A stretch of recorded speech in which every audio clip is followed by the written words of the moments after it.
aprender. No te desconectes. Hola, ¿qué tal, hermanos? Mi nombre es Daniela Cosa Valente, soy de la Iglesia Gracia Urbana. Hoy quiero compartir mi testimonio con todos ustedes. Cuando yo era pequeña, mi abuelito me enseñó acerca de la palabra del Señor y esto me ayudó a tomar valores y principios que me ayudaron en mi vida. Bueno, cuando uno es pequeña, quizás no tomamos muchas decisiones que conllevan a muchos peligros, ¿no? Sin embargo, cuando uno ya socializa con muchas personas, ya cuando uno es adolescente, yo recuerdo que en 2008 entré a la universidad, ¿no? Y pues ahí comienzas a interactuar con diversas personas, muchas de ellas no cristianas, ¿no? En mi entorno, y pues conllevaron a tomar malas decisiones, ¿no? Pasé un momento muy malo, muy triste, ¿no? Y gracias a Dios tuve un amigo que me invitó a su iglesia, ¿no? Ahí conocí al Señor. El Señor me salvó. Estuve congregando un tiempo y pese a ello seguí tomando malas decisiones. Estas me causaron muchas tristezas también en mi vida, ¿no? Que causaron mucho dolor en mí. Tomé una decisión muy fuerte, muy que marcó mucho mi vida y esto me hizo atentar contra mi vida. Y es ahí donde el Señor nuevamente muestra su misericordia para conmigo. Y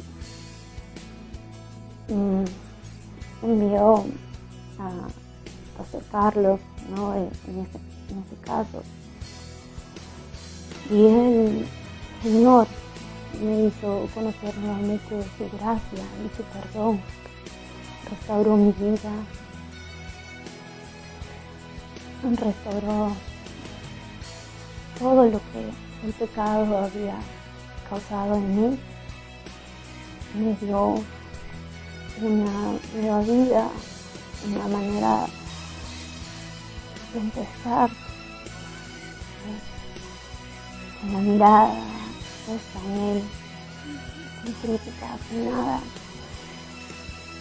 Hoy tengo una familia hermosa y cada día aprendo de su palabra. Aún tengo luchas todos los días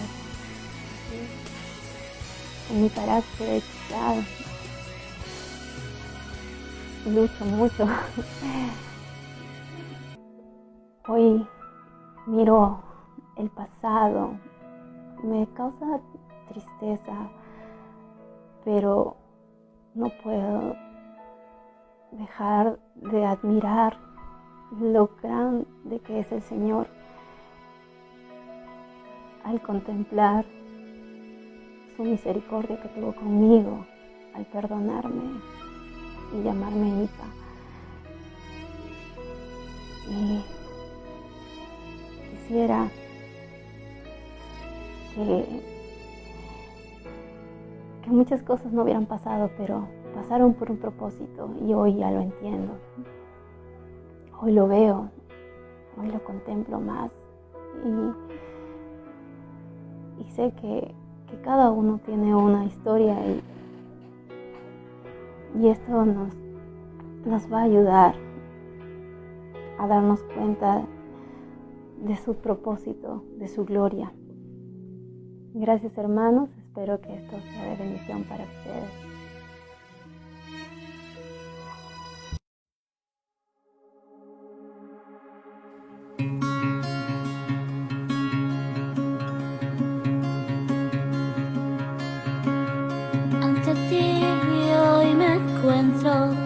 y postrado me presento tu esplendor. Me conquistó,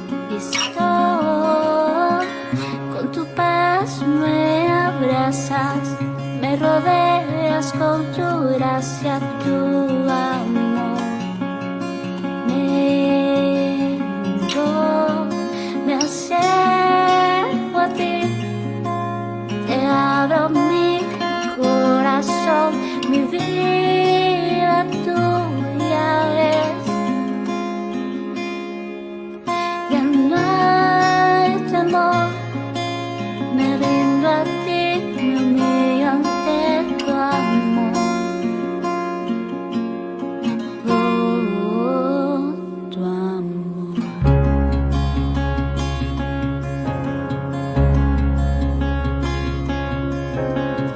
Si me pierdo, tú me encuentras y levantas mi cabeza, puedo ver tu majestad. Me refugio en tu presencia, me cautiva tu belleza, quiero estar donde tú estás. Me acerco a ti, te abro mi corazón, mi vida tuya es. Ya no hay temor, me rindo a ti, me humillo ante tu amor. Oh, tu amor.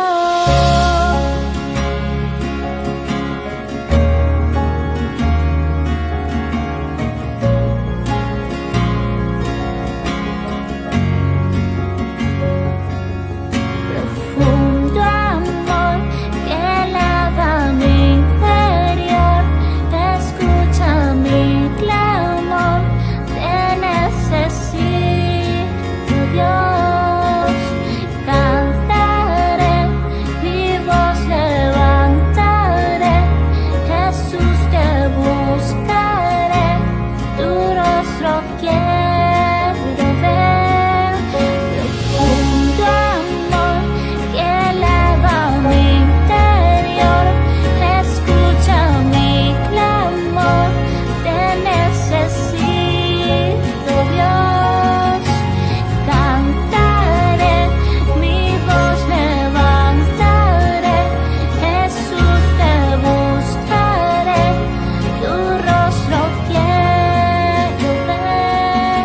Me acerco a ti, te abro mi corazón, mi vida tuya es. Ya no hay temor, me rindo a ti, me humillo ante tu amor. Oh, tu amor. ¿Qué tal, chicos? Bien, bienvenidos. Bueno, vamos a meditar hoy día acerca de la oración. Para eso quiero que vayamos a la carta del apóstol San Juan, capítulo 17, verso 1. Vamos a ver lo que dice este versículo. Dice: estas cosas habló Jesús, y alzando los ojos al cielo, dijo: Padre, la hora ha llegado, glorifica a tu Hijo, para que el Hijo te glorifique a ti. Y al leer este versículo vamos a notar que menciona un previo hablar. Por ejemplo, en el capítulo 16, verso 33, vemos que el Señor dice a los discípulos: estas cosas os he hablado para que en mí tengáis paz. Y luego sigue lo que dice acá: en estas cosas habló Jesús, y alzando los ojos al cielo. Se trata de una oración después de la predicación. Entonces, el apóstol San Juan, al iniciar su narración, nos indica las circunstancias del evento. El Señor Jesús había enseñado, de inmediato oró para pedir la bendición del Padre sobre lo que había predicado. De modo que tenemos un orden seguido por el mismísimo Hijo de Dios en cuanto a la predicación de las Escrituras, no solamente por parte de los que estamos en un púlpito, o en este caso ahora frente a las cámaras, sino también cuando le predicas aquí en el Evangelio. Esto es, oró tan pronto como terminó de predicar. ¿Entienden? Los predicadores podrán abrir y explicar la Biblia de una manera maravillosa, ¿no? Y con mucha claridad, lo cual es muy bueno, pero no es suficiente, porque faltaría la obra de Dios, el cual es el que abre el corazón de los oyentes, ya que los asuntos espirituales no tienen cabida la efectividad del florazo humano, digamos, ¿no? A menos que una obra sobrenatural de Dios sea la que traiga la eficacia. Por eso cuando Dios nos habla, ya sea por la lectura de la palabra o por la predicación del Evangelio, debemos hablarle otra vez a Él y presentarle nuestras acciones de gracias en ruegos sobre lo cual nos ha hablado. Entonces hay que entender que los que oyen un sermón y no oran por la bendición del Señor, es posible que no puedan ver lo que Dios realmente quería que vean, sino tal vez solamente están viendo la oratoria de un hombre. Si tú te paras a ver un sermón en tu iglesia local, o de repente hasta puedes verlo por internet, pero no estás orando para que Dios te hable a través de la palabra de Dios, solo estás viendo la oratoria de un varón o de una dama que te presentó con argumentos y razones. Te das cuenta, lo que tú oigas debe ser ayudado por tu oración a Dios. Si tú has de tener la gloria de Cristo y la eficacia del Espíritu contigo, entonces debes tomar tu curso de acción. Imita a Jesús. Entonces el tema de hoy vamos a verlo en dos partes. Primero vamos a ver la pasión de Cristo por esta oración, el fervor de Jesús en esta oración, y luego el contenido de la Biblia. Entonces vamos al punto 1, vamos a ver el fervor de Jesús, la pasión de Jesús en esta oración. Jesús fue muy diligente y entusiasta con las cosas santas. De hecho, Él es el mismísimo Hijo del Señor. Él es el Señor. Entonces, por ejemplo, durante la cena, ¿no? En San Juan capítulo 13, verso 12, y en adelante dice, ¿no? En el capítulo 14 incluso dice, no se turbe vuestro corazón, creed en Dios, creed también en mí. Luego Él les dice, no, estas cosas os he hablado para que tengáis paz. Y finalmente ahora habló, o sea, en el texto que acabamos de leer, dice, habló Jesús, y alzando los ojos al cielo, dijo Padre. Lo cual da una gran diferencia con nosotros los creyentes, porque nuestro servicio a Dios, hay que ser sincero, pues nuestro servicio no es como el suyo, sino que nuestra fe viene por destellos o chispas esporádicas. No tenemos la perfección de Cristo en nuestro servicio. Y hay que aprovechar esta verdad para aplicarlo en cuanto al día del Señor. No quiero aprovechar esto en cuanto a eso, ¿no? En este día, el día del Señor, el domingo, y en este día cultivar la meditación, escuchar la palabra y la oración, porque si anhelamos un cambio sustancial en nuestras vidas, debe haber un cambio de verdad en esto. Es decir, en nuestras disciplinas espirituales, en los ejercicios santos, un cambio en los afectos. Porque después de, bueno, no sé, de avanzar un poco, va a ser mucho más fácil seguir en los actos de devoción que Dios nos manda. ¿Cómo es posible que de repente tú digas, sí, yo amo a Dios con todo mi corazón, pero recuerdas cuando estábamos todavía y podíamos reunirnos físicamente, no venías al culto porque tenías una excusa necia, o ahora ni siquiera te quieres conectar porque te quedas el sábado viendo hasta tarde televisión o qué sé yo, y luego ya no te conectas al culto a la hora que es, lo ves después. Tú crees que, bueno, igual lo estoy viendo, ¿no? Pero realmente eso deja mucho que ver con lo que estás permitiendo en tu corazón. Mira, tal vez tú estás permitiendo muchas cosas en tu corazón que te distraen, que te embriagan de las cosas de este mundo, aunque no parezca. Mira cómo combatir la mundanalidad en la que estás cayendo. Efesios 5:18, ¿te acuerdas? Dice, no os embriaguéis con vino en el cual hay disolución, sino seáis llenos de los espíritus. Esto hace que, así como para llenarse de vino hay que ingerirlo, para ser lleno de espíritu hay que llenarse en oración y a través de los medios de gracia, perseverar en las doctrinas, orar, meditar en la palabra y amar sin condiciones, luchar contra el pecado. Hay que levantar el alma, hay que levantarlo. Y te estoy llamando, te llamo la atención, ¿no? De que no estés mirando a los ídolos que tú crees que son espirituales, o de repente estés mirando a cualquier otra cosa que tú crees que te llenan y te disfrazas de gozo. Esa es una mentira de Satanás, un falso evangelio en realidad que te permite, que te trae que tú creas que eres feliz, o que no es pecado incluso. De repente no es pecado que veas una serie el domingo, ¿no? El sábado de la noche, perdón, pero sí es pecado de que no estés junto con tus hermanos en la adoración congregacional, y menos que no te conectes, por ejemplo, cuando hay una reunión importante, cuando la asamblea se reúne y tú eres miembro de una iglesia. Entonces hay que darnos cuenta de eso. Entiende pues que la oración que Jesús elevaba era una oración de corazón. Pues de la oración que tenemos que tener nosotros también es igual, para que haya una transformación real en nosotros. Una oración que es la elevación de nuestro corazón a Dios. Y es conveniente que la postura del cuerpo sea adecuada a ese estado del alma. Y como el rey David dice en el Salmo 25, oh Señor, a ti elevo mi alma, ¿no? Entonces hay que entender que cuando conversas con Dios, no necesitas cambiar de lugar, no necesitas solamente estar de rodillas, que no es malo, hazlo, pero que necesita tu corazón estar de rodillas. Necesita tu corazón levantar sus manos. Como decía la palabra antigua, sursum corda, arriba los corazones. Tu corazón debe estar ahí, delante del trono de Dios. Levantar tu voz y ojos es bueno, ¿no? Es bueno, y siempre hazlo. Pero si no levantas la voz y los ojos de tu corazón, entonces para ver la majestad, la grandeza, la hermosura de Cristo, entonces no hay transformación. Eclesiastés capítulo 5, verso 2, el buen Salomón, ya anciano y arrepentido de todos sus errores, nos dice, no te des prisa en hablar, ni se apresure tu corazón a proferir palabra delante de Dios, porque Dios está en el cielo y tú en la tierra, por tanto que sean pocas tus palabras. Entonces no te vayas a mandar con un florazo de oración, ¿no? Cuando realmente no estás en tu corazón de rodillas y parado delante de tu Dios. ¿Te das cuenta? No has pedido audiencia en tu corazón todavía con tu Dios. Entonces, entendamos esto, que Jesús, Él dice, ¿no? Con voz audible y oídos oyéndolo sus discípulos, pero con su corazón también ahí, delante de su Señor. Le clama al Señor. Y eso es lo que tenemos que hacer nosotros. Dios ha hecho todo para servirnos a través de Cristo Jesús. Él vino para servir, no para ser servido. Y nosotros ahora somos sus siervos y tenemos que hacer lo mismo. Servir al mundo de modo que también le servimos a Él. ¿Te das cuenta? Y no tener una oración superficial. Si tú no tienes una conexión con Dios buena y verdadera, no vas a crecer espiritualmente.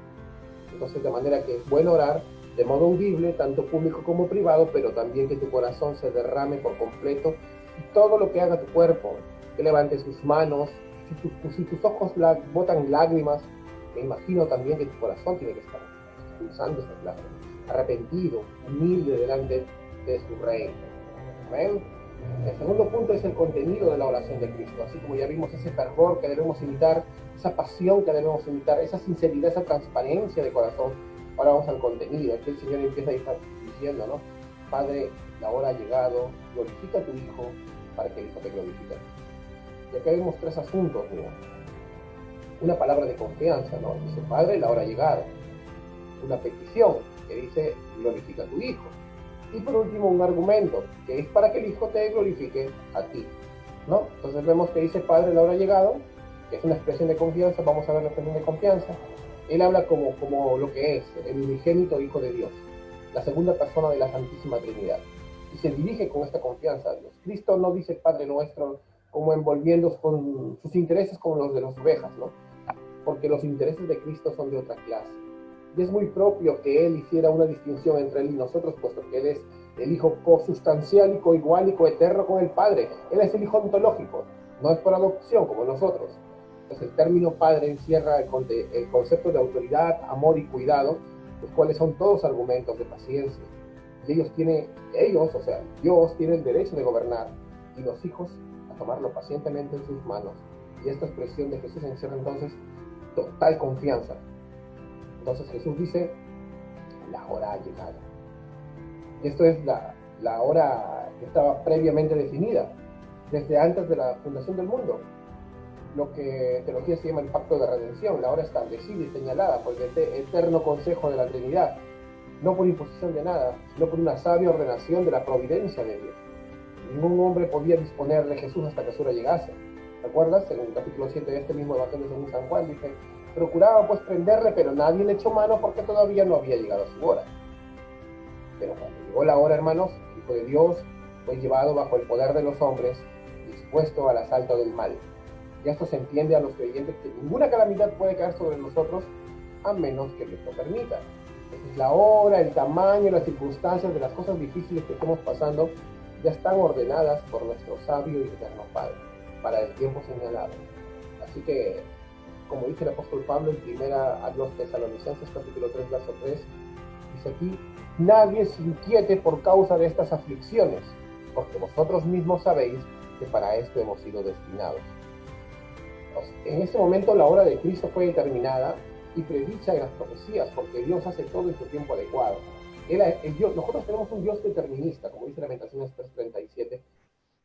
¿Quién se atreverá a decir que algo de lo que pasa en este mundo no ha sido determinado por Dios? Entonces tenemos que entenderlo también de esta manera. En el Señor no es como nosotros que toman la providencia con un lápiz en la imaginación y encerramos los decretos de Dios en un círculo chiquito y decimos, bueno, esto lo permite, y lo otro no queremos aceptar que lo permitió porque choca contra nuestra humanidad.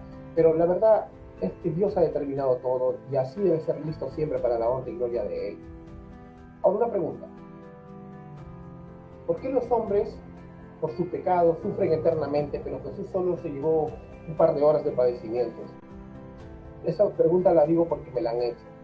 O sea, si los hombres que no se arrepienten, que no están en Cristo, van a tener que sufrir un infierno eterno, porque Jesús, si se hizo totalmente hombre, tuvo que pagar solo un rato, solo un momento. Ahora, tienes que entender, porque Cristo pagó la misma deuda con la excelencia de su persona, y por eso fue solamente un momento. O sea, para absorber la ira de un Dios eterno, tenías que ser un Adán, un hombre, sí, pero también tenías que ser Dios. Y aquel que estuvo en esa cruz no fue solamente un Adán, no fue solo un arcángel Miguel, como dicen unas religiones, sino que fue Dios. Totalmente hombre, totalmente Dios. ¿Te das cuenta? Solo el Hijo mismo, el Hijo ontológico mismo de Dios, el mismo Dios en la carne, la segunda persona de la Santísima Trinidad, pudo haber pagado nuestros pecados. Por eso la doctrina de la deidad de Cristo es innegable. Nadie pudo haber pagado más que Él. Por eso es que Él absorbió la ira de Dios en unas horas, no como nosotros, que hubiéramos tenido que estar internamente en un infierno, justo porque nos lo merecíamos, pero no habríamos pagado jamás nada. Entonces, como vimos, hay una expresión de confianza y luego vemos una petición. Esta petición es que lo glorifique, se glorifica a tu Hijo. Entonces entiéndase que Dios glorifica a la persona del Hijo, en los sufrimientos, se glorifica en medio de los sufrimientos. En Juan capítulo 13, verso 31 y 32 dice, entonces cuando Jesús salió dijo, ahora es glorificado el Hijo del Hombre y Dios es glorificado en él. Si Dios es glorificado en él, Dios también lo glorificará en sí mismo y le glorificará enseguida. O sea, su significado es que ahora Jesús va a ser demostrado como un potente y glorioso Salvador por el cual Dios también está siendo glorificado. Ten en cuenta de que se trata, digamos, el combate final de Cristo, ¿no? Y donde va a ser manifestado el poder de toda su deidad. Así que Jesús ora por aquellas muestras y significados del divino poder, de su divino poder en esta muerte, para traer la luz que el mundo necesitaba y que sus discípulos no pudieron recibir la vergüenza por la clase de muerte que se le dio a él, sino que él dio la vida por ellos y por todos los que habrían de venir. O sea, hay gloria tras esa muerte. Es una gloriosa muerte. ¿Te das cuenta? Hasta que Jesús hubo resucitado y ascendido a los cielos, también recuerden que no había venido todavía el Espíritu Santo, como dice en Juan capítulo 7, ¿no? El Espíritu no había sido dado todavía, pues Jesús aún no había sido glorificado. O sea, él no había sido instalado todavía como cabeza de la iglesia, no había sacado la grandeza y los dones del Espíritu. Entonces hay que entender que cuando Jesús ora al Padre, glorifica a tu Hijo, está pidiendo la resurrección y todas sus beneficiosas consecuencias. Él es el primero de la nueva creación, Él es el primer glorificado, ya que fue la resurrección que fue manifestada claramente su divinidad. Eso lo vemos en Romanos capítulo 1, verso 4, dice, fue declarado Hijo de Dios con poder conforme al Espíritu de Santidad por la resurrección de entre los muertos. Entonces el significado de esta petición de oración, donde le pide que lo glorifiquen, es como si hubiera dicho, Padre, yo he abandonado mi gloria y pongo mi vida, sosténme con tu brazo poderoso, que yo pueda vencer la muerte y llévame a la tumba con triunfo y honor, y que yo pueda entrar en gloria, llevando cautiva la cautividad, recibiendo el principado, y que por mi resurrección, la publicación y la predicación del Evangelio y el juicio final, la gloria de mi divinidad puedan ser difundidas y reconocidas. Wow, me emociona mucho hablar de cristología y hablar de Jesús, porque nunca podremos estar agradecidos por completo ni en la eternidad por lo que hizo con nosotros. Luego vamos a otro punto. Es el argumento. Entonces en el argumento él dice, glorifican a tu hijo para que también tu hijo te glorifique a ti. No, entonces vemos en las oraciones que Jesús habla siempre en tercera persona, ¿no? Entonces esto puede ser entendido en varias maneras. Parcialmente por ejecutar o hacer la obra de Dios, o que como Jesús dice, yo pudiera destruir a los enemigos y salvar a los elegidos, no, por favor, yo quiero destruir a tus enemigos y salvar a los elegidos en esta muerte. Entonces, como si Jesús también estuviera diciendo, para que también tu hijo te glorifique a ti, es como que dijera, ningún otro podrá llevarte tanto honor, ¿no? Entonces, hay que entender que esto puede que de repente sea tan profundo para tocarlo solo en un pequeño sermón, y esto es para hacer una clase gigantesca y eterna, la verdad, pero quiero que entiendas que después de vivir la palabra de Dios, nuestra sabiduría en la oración es pedir. Hoy día hemos visto cómo la pasión de Jesús, el fervor de Jesús en esta pequeña oración y su contenido en estas tres partes, y déjame llevártelo a más, déjame ponerlo en tu corazón antes de despedirnos a manera de aplicación. Y uno es, hermano, la oración es la mejor llave para sellar el corazón, porque sabes que primero abre la puerta del cielo. Una cosa es oír un sermón predicado y otra muy distinta es ser beneficiado espiritualmente por ese sermón. La predicación no es solo oír, sino también hace, y el hacer no es posible sin la bendición de Dios. O sea, no solamente la oigo, sino que hace algo en mí, ¿te das cuenta? Y eso sin la bendición de Dios no es posible. Por eso yo debo pedir en oración también que este sermón haga algo en mí. Tú cuando vas a escuchar un sermón pides eso. De inmediato ora, pues de lo contrario estarías perdiendo el beneficio del favor de Cristo. Hasta que no respondas adecuadamente, tu comunión con el Señor no sería posible. Por eso, cuando Cristo te hable, va a ser una ganancia hablarle otra vez tú a Él. Cuando Cristo te habla a través de la palabra, a través de la predicación de la iglesia, tú tienes que hablarle a Él y pedirle que te ilumine. Pedirle no solo que te ilumine con la palabra, a la hora, sino cuando termina, para que tú le vuelvas a orar. Ten presente que, si bien es cierto que al orar debemos venir a Dios con la confianza, como vimos, ya aplicándolo en nuestra vida, de un hijo con su padre. Podemos venir, porque Cristo es nuestra identidad, diciéndole, Abba, Padre, cuida que tal confianza no disminuya tu reverencia. No disminuyas tu reverencia, puesto que hay una infinita distancia entre Dios y nosotros. Entonces cultiva eso, pensamientos reverentes, pensamientos de excelencia, pensamientos de gloria, de majestad de parte de Dios, y haz que ese Dios sea glorioso en tu corazón.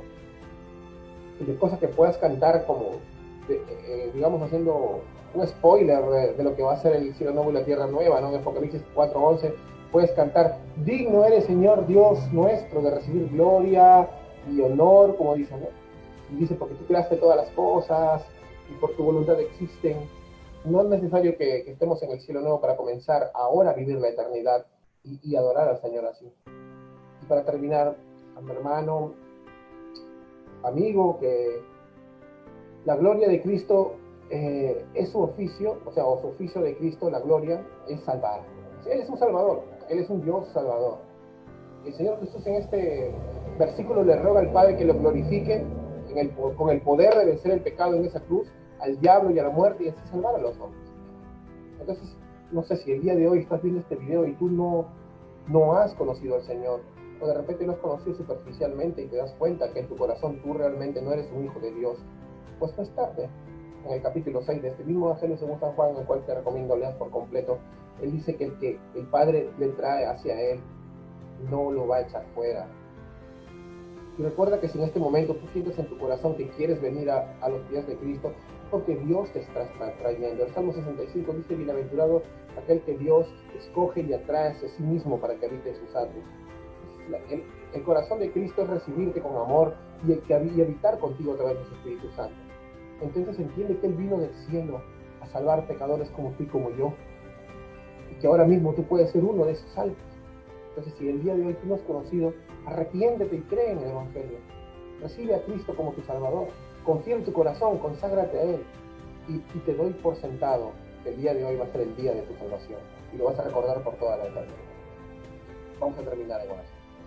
Amado Señor, queremos darte gracias por este día, gracias por esta meditación, gracias por la cruz de Cristo, Señor, gracias por esta herramienta y esta bendición de permitirnos crear un momento, un espacio para estar contigo, Señor, llamado oración. Gracias porque el Maestro nos ha enseñado todo esto, Señor. Gracias por la confianza de que podemos entrar al tabernáculo de una manera graciosa, con gracia, Señor, de una manera gratuita, de una manera hermosa, y que tú siempre tendrás tu cetro dispuesto a escucharnos, Señor, y a contestarnos sí, no, o tal vez después. Pero sabemos que tú eres un Dios bueno que no deja sus hijos sin respuesta. Gracias, Dios mío, y glorifícate en nuestra vida, glorifícate en cada momento y en cada segundo que pase, y salva las almas de los que el día de hoy has tocado con tu palabra, Señor. Gracias en el nombre de Jesús. Amén.